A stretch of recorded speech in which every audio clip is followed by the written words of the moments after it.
Hey, what's up, everyone, and welcome to the third movie review for tonight. That's right, I'm doing another one, and this is going to be the final one, I promise you. I already did A Wrinkle in Time, I did The Hurricane Heist, and now I am doing the long-awaited sequel to Them Strangers. That's right, they're back, and this is The Strangers Pray at Night. Live at Night is that Ben Affleck movie no one saw. But this is Pray at Night. This is the sequel that us horror fans have been waiting for, because most of us, I would say, a huge amount of us really enjoyed that first movie. And I did when it first came out. Now, I watched it again a couple of days ago. Didn't hold up. It didn't. I remember it being way creepier. And to be fair, I was like 17, 18 when it first came out. So I was a little younger. But I was at that age where I didn't find stuff like One Missed Call or The Unborn scary. So I was like, okay, this is actually creeping me out, unlike some of these other shitty January horror films or whatever. I don't think it came out in January, but point is that a lot of bad horror movies came out back then. And we still get them that are bad, but sometimes we get a good one, So, cool.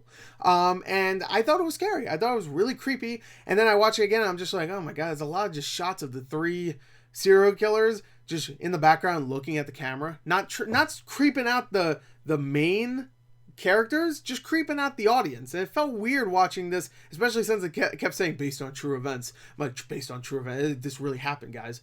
Liv Tyler got stalked by a guy with a potato sack on his head. And it's weird watching just them creep the audience out, like trying to creep me out. Nobody else though. There's a lot of shots of that. There was like one part where like the girl's like walking towards the camera and the character doesn't even know, and then like next shot she's gone. All right, well who was that for? To creep the characters out, but they didn't know you were there. They just turned around like, no one there. Okay, I'm not creeped out. I'm just, I thought I heard a noise. And it doesn't help that the characters were unlikable. So now we have this movie. Okay, and I'm going to tell you right here, I was still looking forward to this movie. I was, even after watching the original and going, maybe it wasn't that great. But the trailers themselves were really solid for this film, I thought. It looked like it could be a good time. Maybe a simple good time. That's what the trailers made it seem like. It was going to be very simple. The strangers come, there's a family at this trailer park. They have to survive. That's it. That's really it. And that's fine with me. Hey, a horror movie could be as simple as possible as long as you execute it well.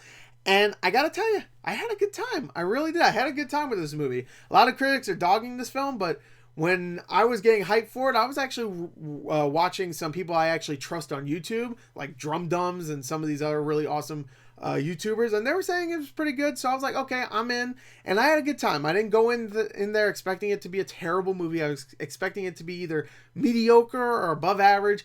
And I would say it was definitely above average. It was a little above that, actually. I would say it was right there at the good mark. It was good. It had some really good moments in it. When it comes to the characters, surprisingly, we actually get to know them a little bit. The movie is only around 80, 85 minutes long, but we get to know the characters more than, say, I don't know, the Insidious movie that just came out. We don't really get to know those new characters that they introduced. So they actually do a good job of that. What I also really like is that the movie itself, while it does have its horror elements, it feels more like a horror thriller besides just a straight up like a spooky, scary movie like the first movie was. And it actually reminded me of how the Purge movies progressed, where the first Purge was just a home invasion film with a bunch of people in mass trying to get in. That's what The Strangers is. And now we have the sequel, and the sequel to The Purge was, they opened it up, and now we have a few blocks of area to cover while someone's murdering a few people. And that's pretty much what we get here. We get a bunch of people in an open area. We get a trailer park this time, which is a good, it's definitely a good place for a horror film. I don't know why we don't usually get trailer parks in horror films, because this just makes sense to me. But we get a good amount of area to cover. Some people do get killed, and it's a good time. It's a good time. It's simple. It is very simple. Again, a family goes there because they have to drop off the daughter to boarding school, so they stop there just because they know the people that run the trailer park. It's their uncle or whatever. And they're just going to stop there to sleep so they can go and drive off because it's a far distance. So they're just going to sleep there for then, and so they don't need to pay for a hotel because they're kind of poor. And while they're there, the strangers show up. The three we all know. Baghead, girl with the Betty Boop mask, and then this one. The one that everybody likes. Everybody likes this one. I like the Baghead guy. I don't know. The Baghead guy just looks... I don't know. It's a bag head. Yeah, I mean, you can't really go wrong with a bag head. That's just me. Here, she still looks more human. You know, she got that hair. You know, the Betty Boop one's kind of creepy too, I guess. And I know it's not. It doesn't look like Betty Boop. That's the way I describe it. But yeah. So they show up, and then of course they start doing their thing, stalking people, messing with them. In the first movie, it was way more of them just messing around, like them just like spooking them out and going ooh and tying the boyfriend up and stuff like that, and they don't get to the whole meat of the scariness until later on in the movie. Here they get straight into it. Okay, shit goes down immediately. Some people die immediately. Some of it's pretty damn bloody. It's not too violent. I wish when they were going for this horror thriller kind of action movie more than just a creepy atmospheric movie, that they would just have more violence. But there's a little bit. You get to see some messed up stuff in the beginning, and then it kind of tames itself down. It's more like stabbings and slashes and throat slits and stuff, and you see some blood, don't get me wrong, and then it's all practical, which is good, but you don't get enough, I feel like, because it's trying to be something different, you know, like Purge 2 gave you that, and also you got a badass Frank Grillo in Purge 2, so that works out. But one thing I actually really liked is that the acting here is actually really, really solid. You have Christina Hendricks, who's a great actress, and looking good. Let me tell you, I have a huge crush on that woman, and she's great. Martin Henderson, which he shares the last name, no relation, but he is really, really okay. I don't know where I was going with that, but no, I actually want to mention him. He plays the father. Christina Hendricks plays the mother. I want to mention him because I remember seeing him in Torque. Remember that movie Torque with Ice Cube? He was like the main guy in that, and I remember seeing him and going, "This guy's bad," and then he disappeared. I don't think I've ever seen him since now. So hey, welcome back, Torque. You're back. Good job. You're playing the father in The Strangers. So, and he's okay. He talks like kind of like a country father. I don't know. He has like that country accent. And you know, he's all right. It's better than the country accents in the Hurricane Heist, that's for sure.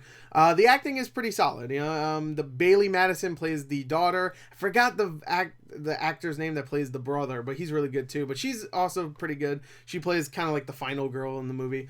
Not saying she's the only one that survives or anything. Not spoiling that, of course. But that's what she is. She's supposed to be the one that gets away and stuff. You know, you can see that in the trailers. That's not a spoiler at all. And that's not to say if anybody else dies. It really isn't. There are people that do die, but some of them are miscellaneous characters you don't even know. So there you go. I'm trying to fix what I've said. It really isn't a spoiler, believe me. But I really, really like the characters, even though you don't really get too much from them when it comes to character development, because the movie is so fast-paced. It's only 80-something minutes long. It gets to the point really quick. But we actually get moments where we see like the sister and the brother like walking around talking about past experiences and stuff, and the sister is a fuck up. She messed up, and that's why they're there, and she's going to boarding school and stuff, and she's kind of a prissy miss. She's really, at first I didn't really like her, and then she grew on me a little bit later on in the movie, but they have some good chemistry. They actually feel like a brother and sister, and I like that they don't keep calling each other, "Hey, what's up, bro? Hey, what's up, sis?" I hate that in movies, and they don't do that, and I really like that. I really like that they actually do feel like siblings. Those two actors do a really good job. Of course, Christina Hendricks and Martin Henderson do a solid job as well, and you can feel some sort of like some bond there as well. You don't really get too much of it again. So you like these characters, unlike the previous movie where you didn't like the characters. At least I didn't. I really didn't like those characters. Liv Tyler and Scott Speedman, I think it was. Didn't like them. Really didn't. Especially Scott Speedman. I thought he was really... Actually, Liv Tyler was really annoying too. But whatever. They're both unlikable, and who cares anymore? Because that movie doesn't really have much to do with this one. They don't really tie it in at all to the first movie. So if you've never seen the first movie, don't worry about it. You don't really need to. You might like it, so go check it out. But this movie actually really did try to do something different, you know, from the first movie. And I appreciate that. They could have just did the same thing. Had a home invasion from, oh my God, there's someone in the house. And they do a little bit of that in the beginning. Just a little bit. And they do a little bit towards like the middle. And then after that, it becomes the Purge 2. Really, it does. That's pretty much what it is.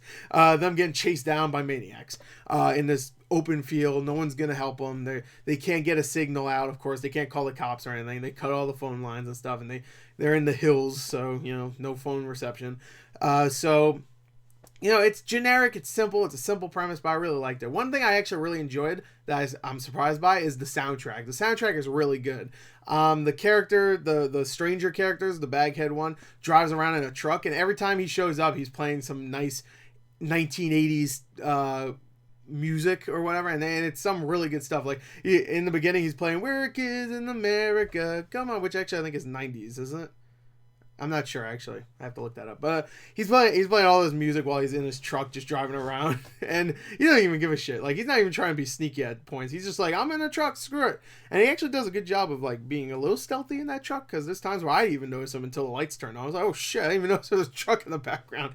But yeah, the soundtrack is actually really solid in this. It actually alleviates some of the more shallow and boring moments, because there'll be times where just things are happening. If there was no music going on, you'd be a little bored, but they actually play some really solid, you know, music, because they have a really good soundtrack. So it alleviates some of the boring moments, because there are some moments here and there where it's just like them just running around, hiding in another trailer, and oh, guess what? There's something in this trailer. Oh, they're here. It feels like the strangers keep teleporting in this movie, where they run from one trailer park to, I mean, not trailer park, one trailer to another, and guess what? They're in there too. There's only 3 of them. Like, what the like, unless there's like multiples of 3, and they have like multiple different groups of strangers. Each one has a baghead, a Betty Boop, and this one right here.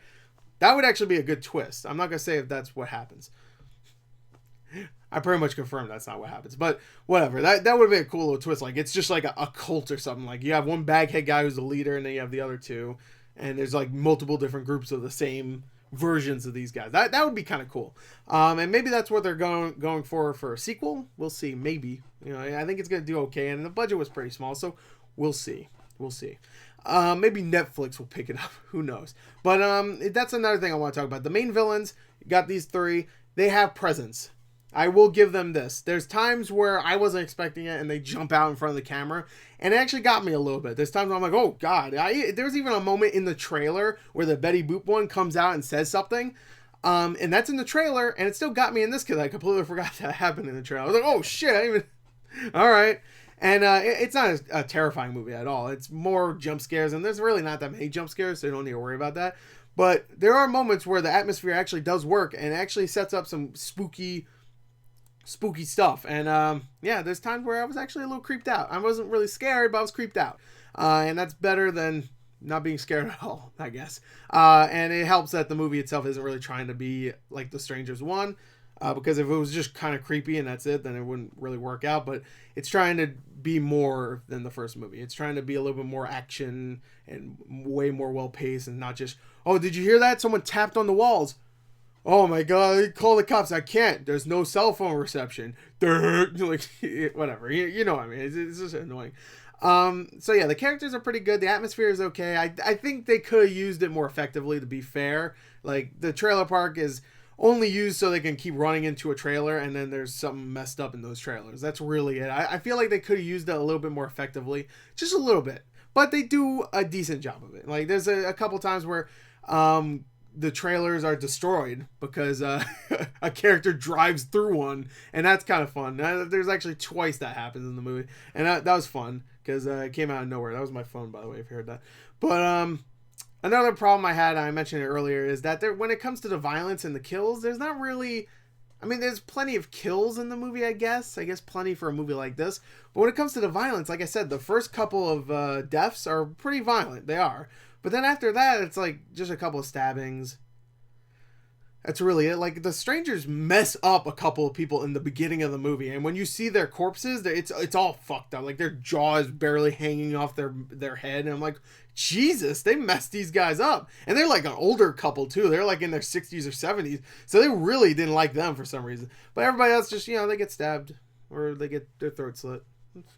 Yeah, that's it. I just thought it was really weird that the strangers would mess up these 2 older couple that probably never harmed anybody in their lives. But I don't know. Maybe they knew something. Maybe they knew these guys were like, I don't know, racist or something. Who knows? I don't know. But maybe the strangers are the good guys. They're like weeding out the bad people. Like, we didn't get to know too much about these characters. Maybe Christina Hendricks, I don't know. Maybe she was a Nazi. I don't know. They didn't tell me. Maybe she was. I don't know. Actually, no. They don't like ginger hairs, right? Yeah, that wouldn't work. But I don't know, maybe Martin Freeman. I keep calling Martin Freeman. I don't know why. Martin Henderson. Maybe he was a Nazi. I don't know. But the main villains have decent premise. Yeah, I wrote this down, by the way. If you can't tell I'm reading stuff, they have decent presence when they're on screen. They're kind of creepy, and they're definitely threatening, especially when they're chasing down like the teenage girl and the teenage kid. There's presence there because those kids aren't. I mean, they're like 17, 18, so they can still defend themselves. But they're like, some of them, like especially the baghead dude, he's like a grown man. He's just completely like completely towering over these kids. So it's like there's times where it's just like, oh no, I don't know how they're gonna get out of this situation. There are actually a couple moments that reminded me of a movie, I don't know if you've seen it, called You're Next. You're Next is a really solid film, and there's times where in that movie, I don't want to spoil much, but there's a character in it that really defends themselves from the bad guys, and there's actually a couple of times where these characters actually do defend themselves. They're not useless like in The Strangers, where the characters are grown-up people that just like, I guess I'll kind of defend myself. Oh no, I'm trapped, I'm dead, or whatever. Whatever, I guess my life ends here. In this, they actually do defend themselves. And also, I have to give this movie credit. A lot of people were talking about, I read a couple of Letterboxd reviews talking about how the characters make some of the dumbest decisions they've ever seen in a horror movie. I didn't think that. They made a couple of dumb decisions. There was a couple times, sure. And there was a couple times where they should have, like, not forgotten the gun. But you have to remember, they forgot the gun because something really fucked up happened right before that. So in that kind of situation, I completely understood why they forgot the gun. You know? Like, you have to realize, like, it's not just they forgot the gun. Like, they just like, all right, let's leave, and they just forget it. Like, something happened before that really makes sense why they would forget something. And there's a couple of scenes like that where you go, oh no, get the, I can't blame them though. Like, in that situation, I'd probably just shit my pants and die. Like, they wouldn't even kill me. I would have just like self-destructed inside and just died. You know, and they were like, what the fuck? They stabbed my corpse just to make it look like they killed me. All right, there you go. We got. But yeah, I give this movie credit. Like, it makes sense when they make messed up decisions. And the movie is, again, it's a breezy 80-something minutes. It's not long. It doesn't overstay its welcome. It's fun. The characters are likable enough. The acting is solid. There's a couple of decent kills, but for the most part, it's generic when it comes to the kills. But the soundtrack is really good. And there's actually, even when the kills aren't that satisfying, there are moments where it might not end satisfyingly, but the whole scene before that was really good. There's a whole scene where the baghead guy gets in a car and he's about to kill someone, and that whole scene is really well done, and it's actually decently acted. So yeah, overall I enjoyed The Strangers, Prey at Night. It was a fun movie, and everybody did a good job in it. Directed by the guy that did 47 Meters Down, and I think he did a better job here than he did with that movie. So hey, you know, maybe he'll be the new James Wan. I don't know. I don't think so. This movie's not that good.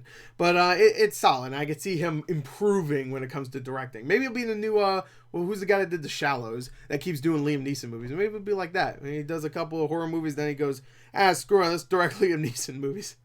Maybe he'll be the new guy that Liam Neeson gets directed by. Who knows? But anyway, there you go. That's all I got to say. I got to give this movie a score, though, and I'm going to give it a 26 out of 40. I actually really enjoyed it. Oh, God, excuse me. I really enjoyed it. So anyway, there you go.